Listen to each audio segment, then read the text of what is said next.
जय श्री कृष्णा। कैसे हैं आप लोग? फ्रेंड्स, आज जो हम चर्चा करने वाले हैं बहुत ही महत्वपूर्ण चर्चा होने वाली है, बहुत ही विशेष होने वाली है। क्योंकि आज हम आने वाले 4 माह में शुक्र, सूर्य, बुध का राहु, शनि और गुरु से किस प्रकार से संबंध बनेगा, किन किन भावों से बनेगा और उनके आपको क्या क्या प्रभाव प्राप्त होने वाले हैं, किन किन विषयों से संबंधित, किन किन स्थानों से आपको लाभ निकल कर आ रहा है या फिर कहाँ से आपको हानि की संभावना है। इन सभी विषयों पर पूर्णतया चर्चा करेंगे इस वीडियो में। जैसा कि हम सभी लोग जानते हैं कि सूर्य, बुध, शुक्र और चंद्र ये 4 ऐसे ग्रह होते हैं जो बहुत जल्दी जल्दी अपना राशि परिवर्तन करते हैं। सूर्यदेव 1 माह में अपना राशि परिवर्तन करते हैं। शुक्रदेव 25 से 28 दिन के बीच में अपना राशि परिवर्तन करते हैं। वहीं बुधदेव 18 दिन में अपना राशि परिवर्तन करते हैं।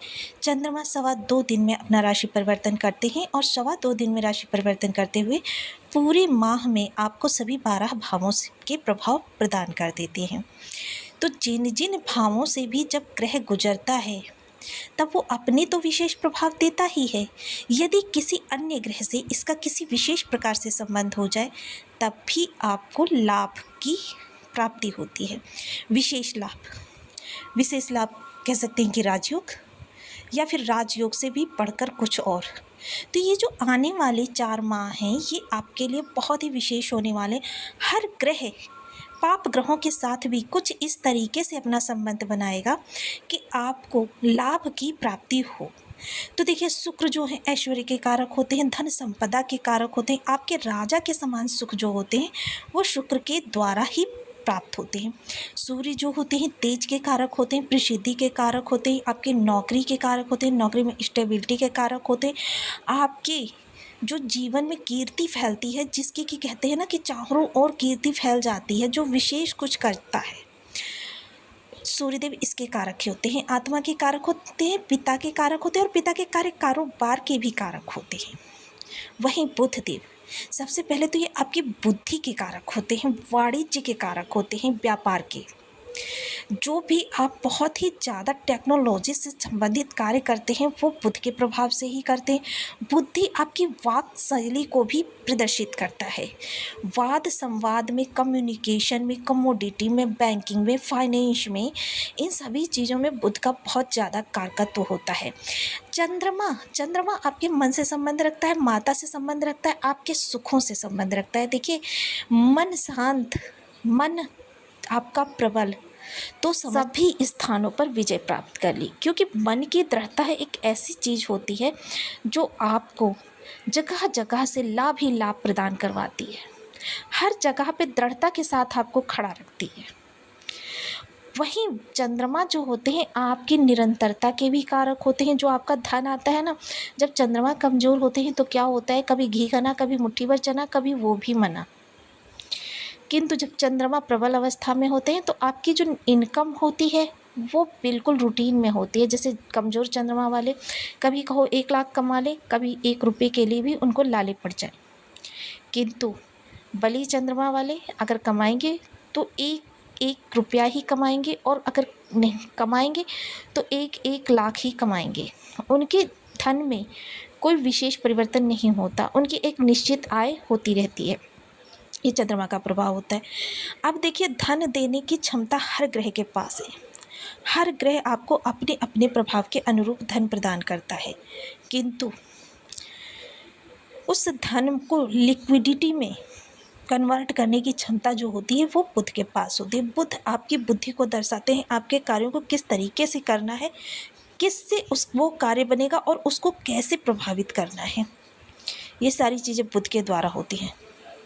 वहीं धन तो देखिए सभी लोग कमाते हैं। बहुत से लोगों को मैंने कहते सुना है कि भाई धन तो हमारे पास बहुत है, लेकिन जो भी आता है एटीएम की तरीके से हमें को यूज करता है और चला जाता है। हम उस धन का उपयोग कर ही नहीं पाते हैं। क्या होता है, उनके शुक्र कमज़ोर होते हैं। जब शुक्र आपके बलवान होते हैं तो आप धन का उपयोग कर पाते हैं, किंतु जब शुक्र कमज़ोर होते हैं, आपके पास करोड़ों अरबों रुपए हो लेकिन आप स्वयं के ऊपर नहीं उसे ख़त्म कर सकते। ख़त्म भी यदि स्वयं के ऊपर करेंगे तो हॉस्पिटैलिटी में कहीं ख़त्म कर दिया, यही या फिर कहीं इसी तरीके से, यानी कि अपने उपभोग में उस धन को नहीं ले पाते हैं। मतलब हमारे परिवारीय जन उस धन का उपयोग करते हैं, लेकिन हम स्वयं के ऊपर कभी नहीं कर पाते। वहीं सूर्य जो होते हैं, देखिए सबसे पहले तो आपके स्वास्थ्य में कमी दे देते हैं, आपकी आत्मशक्ति दिन पर दिन क्षीण होती रहती है, आपके चेहरे की कांति जाती रहती है, आपको लोग क्या होता है अवॉइड करने लगते हैं। कार्य क्षेत्र पे भी अधिकारी वर्ग आपसे रुष्ट रहने लगते हैं। आप कितनी भी मेहनत कर लें, कितना भी जी तोड़ मेहनत कर लें, किंतु आपके कार्य का क्रेडिट दूसरे लोग ही लेकर जाते हैं। तो अब वही ग्रहों के 4 माह के राशि परिवर्तन की चार्ट के साथ हम चर्चा करने वाले हैं। तो बने रहिए हमारे साथ इस वीडियो में। वीडियो बहुत ज्ञानवर्धक होने वाला है, आपको बहुत कुछ जानने के लिए मिलेगा। यदि आपके लग्न में 10 नंबर बना हुआ है तो राशिफल आपके लिए, यदि कुंडली में कहीं भी चंद्रमा के साथ 10 नंबर बना हुआ है तो राशिफल आपके लिए। कुंडली ना होने की स्थिति में आपसे नाम राशि से भी देख सकते हैं। यदि अभी तक आपने अपने इस चैनल को सब्सक्राइब नहीं किया है तो प्लीज़ सब्सक्राइब कर लीजिए, वीडियो को लाइक कर दीजिए, चैनल को शेयर कर दीजिए। इससे होगा क्या कि हमारे आने वाले हर वीडियो की नोटिफिकेशन मिल सकेगी आपको। सबसे पहले एक प्यारा सा कमेंट करना बिल्कुल ना भूलें। कमेंट से हमें बहुत मोटिवेशन मिलता है, हौसला मिलता है और ये पता चलता है आप और क्या जानना चाहते हैं। तो देखिए, बुध और सूर्य वर्तमान समय में आपके दसम भाव से गोचर कर रहे हैं। दसम भाव जो होता है आपका कर्म स्थान होता है। कर्म में आप किस तरीके की अपनी प्रबलता दिखाएंगे, किस तरीके से आपको कर्म का लाभ प्राप्त होगा, ये यहाँ पर शुक्र प्रदर्शित कर रहे हैं।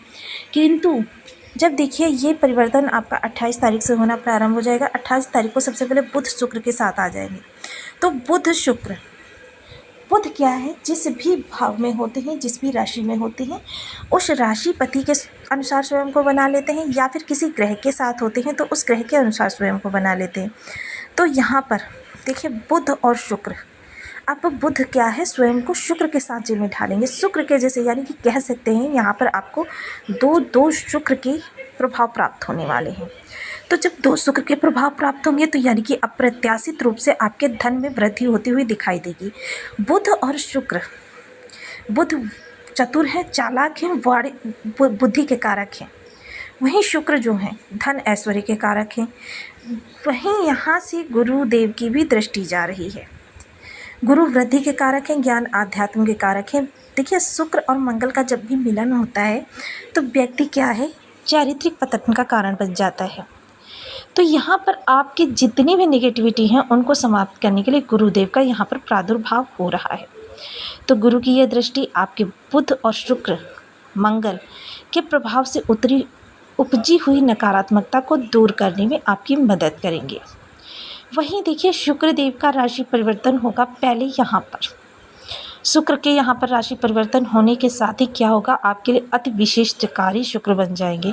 यानी कि धन तो व्यय होगा आपका, किंतु धन इस ऐसी स्थिति में व्यय होगा कि जहाँ पर आपको बहुत ज़्यादा लाभ की संभावना हो। कार्य कारोबार के लिए कर सकते हैं, कहीं पर आप इन्वेस्टमेंट कर सकते हैं, भूमि भवन वाहन के लिए प्रयास कर सकते हैं, क्योंकि भूमि भवन वाहन भी आजकल इन्वेस्टमेंट का बहुत अच्छा सोर्स है। तो इस तरीके के व्यय जो होंगे। और दूसरी चीज़ ये होगी, जब शुक्र यहाँ पर होते हैं आपकी लग्न महाबली हो जाती है। लग्न को चारों तरफ से सुख प्राप्त कराना ही शुक्र का ध्येय होता है, इसीलिए द्वादश भाव में शुक्र को अति विशिष्टकारी कहा जाता है।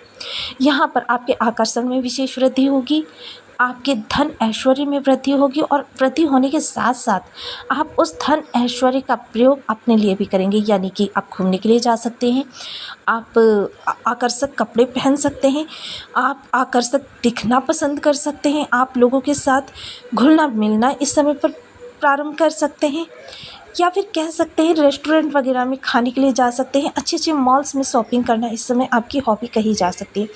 तो कुछ ऐसी आदतें हैं जो आपको शुक्र के द्वादश में परिवर्तन के साथ ही दिखाई देना प्रारंभ हो जाएंगी। वहीं शुक्र की सप्तम दृष्टि जो जाएगी वो आपके षष्ठ भाव पर जाएगी। ऋण लेना चाहते हैं या देना चाहते हैं, दोनों ही स्थितियां आपके अनुकूल बनेगी। कंपटीशन में बैठ रहे हैं तो सफलता 100% आपके पक्ष में होने वाली है। चीज़ें जो हैं बहुत तेज़ी से परिवर्तित होंगी और आपके अनुकूल भी होंगी। तो ये गोचर आपके लिए बहुत ही फायदेमंद रहने वाला है, बहुत ही आपको लाभ का प्रदान करने वाला है। इसके साथ ही क्या होगा, यहाँ पर बुध देव का प्रादुर्भाव हो जाएगा। बुध यहाँ पर राशि परिवर्तन करेंगे और सूर्य आपके एकादश भाव में राशि परिवर्तन करेंगे। सूर्य जो ग्रहों के राजा हैं एकादश भाव को जब प्रकाशित करेंगे तो आपके धन में विशेष वृद्धि होगी। संतान के लिए जो लोग प्रयास कर रहे हैं वो इस समय पर थोड़ा सा रुक जाएं। सोशल सपोर्ट आपको अच्छा प्राप्त होता हुआ दिखाई देगा। लोगों से अच्छी सलाह की प्राप्ति होती हुई दिखाई देगी। तो देखिए, ज्योतिष के मर्मज्ञों के अनुसार ग्रह किसी भी तरीके से हमारे लिए अरिष्टकारी हो, कारक हो, मारक हो, बाधक हो, शत्रु राशि में बैठा हो, शत्रु राशि के नक्षत्र में बैठा हो, शत्रु ग्रह से दृष्ट हो या शत्रु ग्रह से युद्ध हो, नवमांश में कमजोर हो, दशमांश में कमजोर है, भाव बल से कमजोर हो, राशि बल से कमजोर हो, किसी भी अवस्था में कमजोर हो,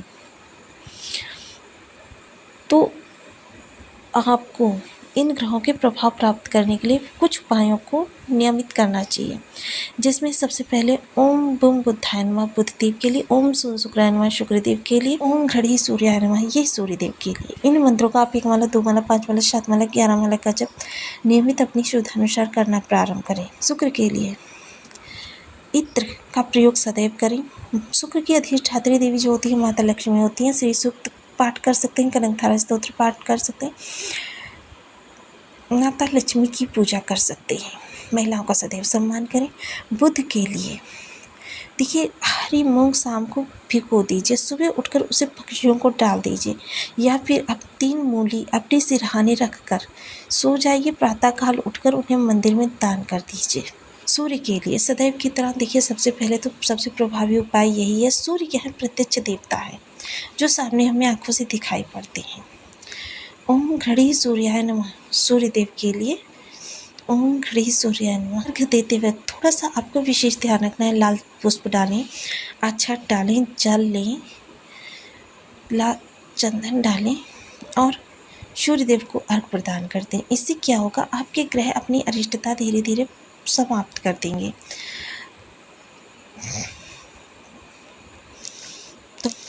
तो आपको वीडियो कैसी लगी मुझे कमेंट बॉक्स में ज़रूर बताएं। चैनल पर न्यू है तो प्लीज़ वीडियो को लाइक शेयर, चैनल को सब्सक्राइब करना बिल्कुल ना भूलें। मिलती हूँ नेक्स्ट वीडियो में, तब तक के लिए नमस्कार। अपना ध्यान रखिए, स्वस्थ रहें, मस्त रहें।